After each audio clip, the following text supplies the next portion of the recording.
ஆன்மீக நண்பர்கள் அனைவருக்கும் அன்பு கலந்த வணக்கங்கள்.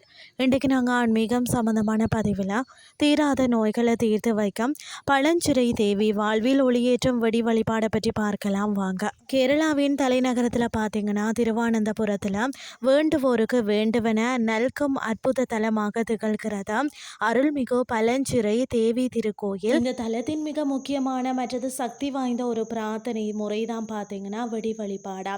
அதாவது கேரள கோயில்களில் வெடி வழிபாடு என்பதா மிகவும் பிரபலமாம். அதாவது பழஞ்சிறை தேவிக்கு செய்யப்படும் இந்த வழிபாடு தான் நம்மளுடைய வாழ்வின் தடைகளை தகர்த்து எறிவதை குறிக்கிறதாம்.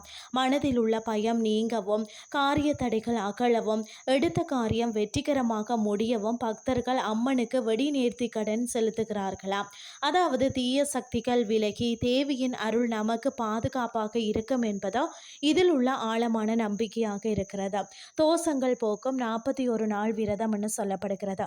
இந்த அம்மனை மனதார நினைத்து 41 நாட்கள் விரதம் இருந்து பாடல்கள் பாடி வழிபட்டால் ஜாதக ரீதியாக தீராத தோஷங்களும் யாவும் பனி போல விலகுமா.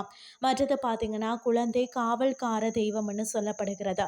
அதாவது பார்த்தீங்கன்னா யோகீஸ்வரர் வழிபாடு. இங்குள்ள யோகீஸ்வரர் சந்நிதியில் வழங்கப்படும் விபூதி குழந்தைகளுக்கு ஏற்படும் பால பீடைகள், குழந்தை பருவ நோய்கள் மற்றது பயத்தை போக்க வல்லதுன்னு சொல்லப்படுகிறது. அடுத்தது கன்னி பூஜை.